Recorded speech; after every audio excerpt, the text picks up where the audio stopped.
Let's work on subtracting integers. Let's take a look at 5 minus 6 equals. So what we're doing there is we're taking a positive number and we're subtracting a positive number from it. So a positive minus a positive number there. In this case, this is the same here as writing this, 5 plus minus 6. And then so subtracting a positive number is the same as adding a negative. And that same negative, you'll notice that both of these 6's are the same, and I kept that 5 the same as well. So 5 minus 6 can be rewritten as 5 plus negative 6. Now we have worked with these types of problems already, where it is that we, to be able to solve this, look at this value right here, we look at this value right here, and we think about which one is bigger. So 6 is bigger than 5. So our answer is going to be negative. And then after that point, we just take the 6, we subtract the 5, and we get 1.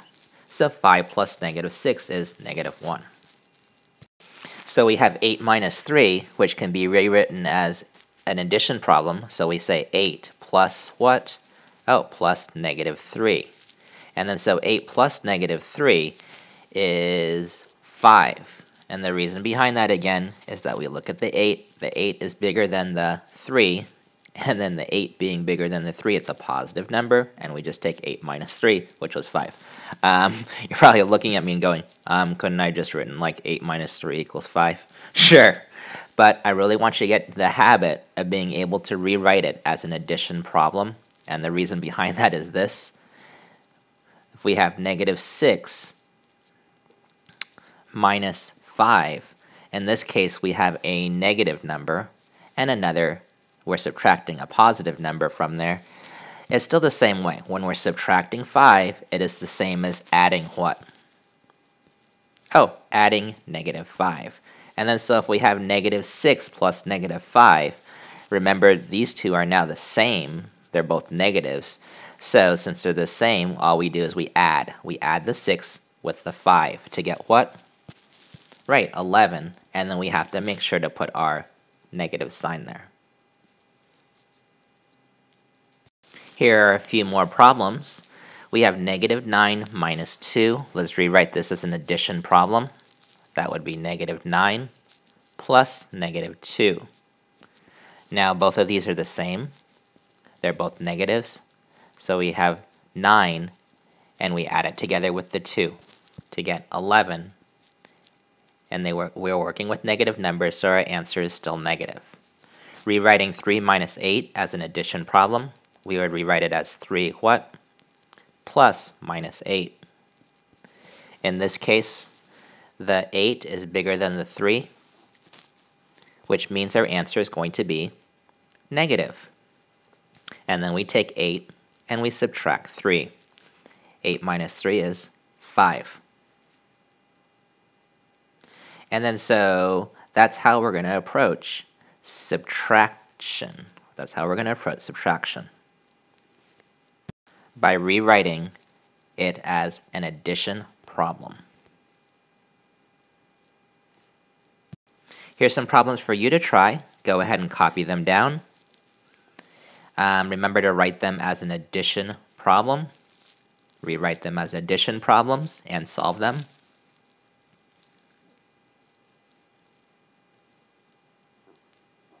Hit pause. Okay, for that first one, we would rewrite it as negative 9 plus negative 4. Both negative numbers, so our answer is negative, and then we just add the 9 and the 4 to get 13. So, negative 9 minus 4 gives us negative 13. 2 minus 7, we rewrite it as 2 plus minus 7. 2 plus negative 7, that is. And since the 7 is bigger than the 2, our answer is going to be negative. And then we take 7 minus 2, which equals 5. It's a similar type of answer for the last one there, where we have 3 minus 5 equaling negative 2.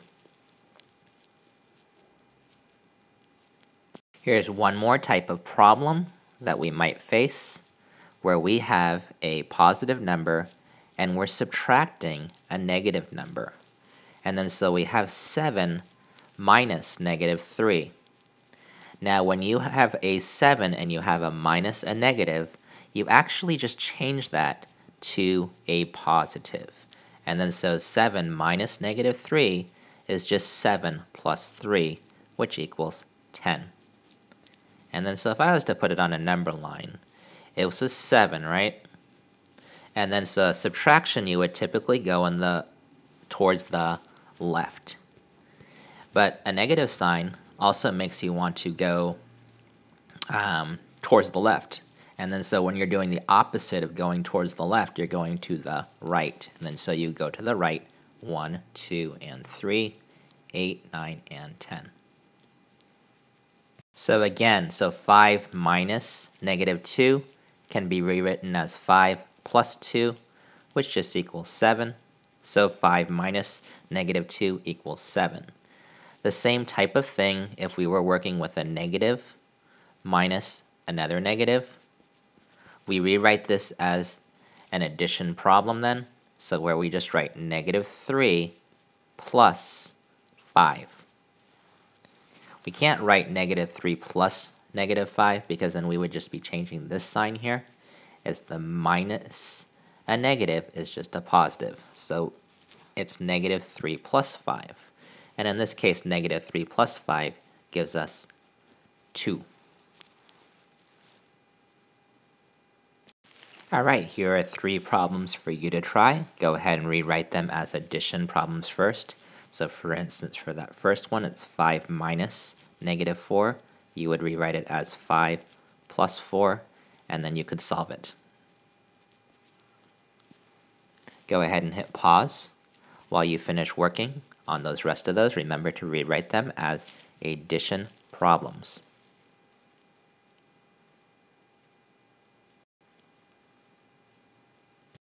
Five plus 4, of course, gives you 9. For that second problem, you have negative 7 minus negative 2, which is rewritten as negative 7 plus 2. And then you should be able to solve that at this point. That just gives you the 7 minus 2, which is 5, and it's a negative sign because the 7 was bigger than the 2. Negative 8 plus 10 is how you should have rewritten that last one. And negative 10 plus, that's negative 8 plus 10 just gives you 2. Because the 10 was bigger than the 8, it ends up being a positive number, then you subtract 8 from 10 to give you 2. That's all you need to know for now about subtracting and then subtracting integers.